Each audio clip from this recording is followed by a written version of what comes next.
a tattoo. I'll always have you. My inhibitions fade away. Okay, y'all. We back. And Texas is doing that thing again where it is 70, 80 degrees forever. Then they just slap you in the head with 43 degrees, 32 degrees. So I'm kind of cold. So I'm on my way to the pyramid, and I spent a lot of, really the majority of the productivity that I had yesterday, Sunday, was me working on Belly's book. I still have this weird sense of like I don't know what to do with myself because that fifth book, A Love of Their Own, has been released. And it's such an odd feeling, and I wonder if there's any other authors or even creators who are watching this, where you finish so many projects that when you don't have anything lined up, it's just like, oh, what the hell am I doing? You know, what is life? So that's how I feel now. But despite that, I am moving through projects. So the feeling is there, but the feeling is untrue because I'm getting stuff done. But not having that looming threat of a deadline feels so unreal. I am working on Belly's book, and I'm enjoying it. And I stepped away from it for some time while finishing the No Lover to Offend series, and now I'm back. And there's a lot of things that so I knew essentially a lot of the beats that I wanted to be included, but stepping away and stepping back with fresh eyes, I'm able to see, one, there were some things I completely forgot about, and then two, there are I don't know which video it would have been, but I would have mentioned how some of the happenings that going on that happen in my books are kind of sort of backdoor pilots for other series that will pop up. And so, but what I don't do is write to the series. Like, I'm not writing Belly's story and I'm like, oh, you know, it'll be good here. I want to do a werewolf story. Let's throw something in here. That's not the case. A lot of this is ideas, manuscripts. Okay, let's go back to the beginning. I've said before countless times, I have several manuscripts in varying stages of completion, and some of them easily tie into the Castellinan city ecosphere. Some of them don't. Shit. And with that, there are some stories that just naturally fit. And when that is the case, you know, you may have a character or two pop up here and there. As you can see in Ordinary People, there was a host of different folks saying, hey, what's going on? Which will lead to several different books or series. We saw You're Invited. Some of the characters from there were at Ordinary People, and I'll leave that there. A Love of Their Own, I mentioned there is a particular series of scenes or chapters where that is effectively the backdoor pilot, but I feel like it fits in really well with that story. So with Aretha's story,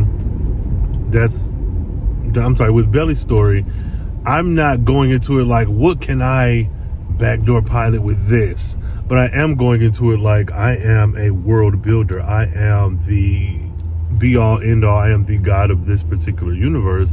And so my job is to tell this effective story, make it entertaining, but also because of how I'm wired from comic books and 90s kid TV shows and soap operas and primetime dramas, there is going to be a cameo or two. And so this is fun. So kind of break down my process. I am doing the 3X story structure, but one thing that I've come to realize, for lack of a better term, is that when you are writing, you're going to get these you're going to get inundated, especially when you first started, with all of these craft videos. You're going to look for them. They're going to find you. Your algorithm is going to suggest them.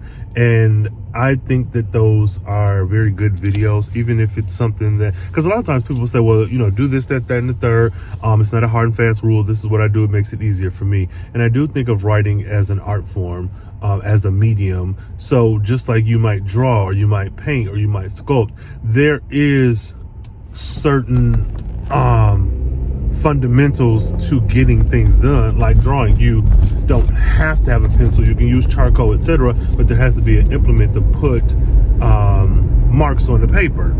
Now the way you do that could vary, and so I see a lot of those craft videos, and I still watch them when I want to be immersed in the writer's space, world, whatever, vibe, aura, whatever it is. But I've come to find that I have a particular style, and so I can, what you should be doing, pull from several different people and their videos and what they're suggesting, and make it your own. And so I'm using that's my long way of saying, I'm using the 3X story structure to set up Belly Story. It's the same thing I did with Ashley's. It's the same thing I did with You're Invited, with the Gotro triplets. But even within that, sometimes you combine stuff, sometimes you eliminate pieces, and once the story is laid out, you don't have people saying, oh, this exciting incident, this should be the Dark Night of the Soul. It's like, they're going to enjoy the story. So that's what I'm doing. So with this 3X story structure, it's been broken up into like different chunks. Thanks to Thomas over on YouTube, or here on YouTube, wherever this video is.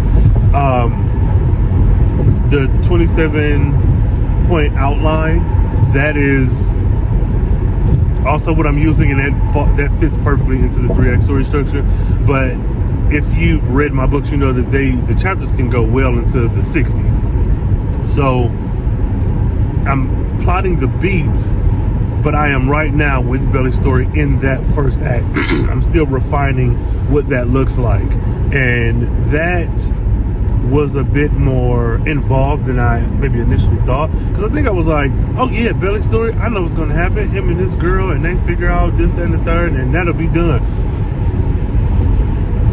I think I overestimated or underestimated myself, or whatever, which one applies when it comes to that, because there's so many moving parts. There's like language, there's family, there's history, there's social programs, there is the workplace thing, there is the actual romance, there is the twist, there is the reveal. There's so many things that I've been so knees deep in Aretha's story for months that I don't know. I'm kind of thrown off. So I will be working on Belly's story, and within Belly's story, and honestly every other story, I'm trying to make sure that this world is as rich as it could possibly be. So you are going to hear names and places and events, etc., that you maybe have heard before, maybe you haven't. And so my biggest advice to anyone who's a fan of my work and reading and consuming my work is to please pay attention to these names, character names and events, buildings, news reports that might report on things, all of that. One commitment that I've made to myself, but it could change, but I doubt it, is that no two people will have the same name in my universe. So if somebody's name is Taylor, more than likely that's Taylor in that book, that's going to be the same Taylor in the other book. Now the caveat I'll give is that maybe it might be spelled differently, Taylor versus Tayler. That's Tyler, whatever, you get what I'm saying. And the other caveat I give is that there may be someone who's a junior or someone who's named after a different person. So if there's Calvin, is a 40-year-old man who works at a factory, and then you see Calvin who's 14, that might be his son, it might be his nephew named after him. Like in those instances, it'll be explicitly stated, like, oh, Calvin Jones worked at General Motors for 30 years, and then you see Calvin in the other book. It's like he's a 14-year-old freshman in high school, and Cindy's like, "Why is your name Calvin? That's such an old name." "Yeah, I was named after my uncle. He works in a factory or something." And a lot of that to me comes from there's this line, and that I believe Stan Lee was quoted as saying, is that every comic is someone's first comic. So back in the day, we're going to take Fantastic Four for example. You might get Fantastic Four, we got Invisible Woman, Human Torch, The Thing, and Mr. Fantastic. That is Sue Storm, Johnny Storm, Ben Grimm, and Reed Richards. And so Invisible Woman and Human Torch, they're siblings.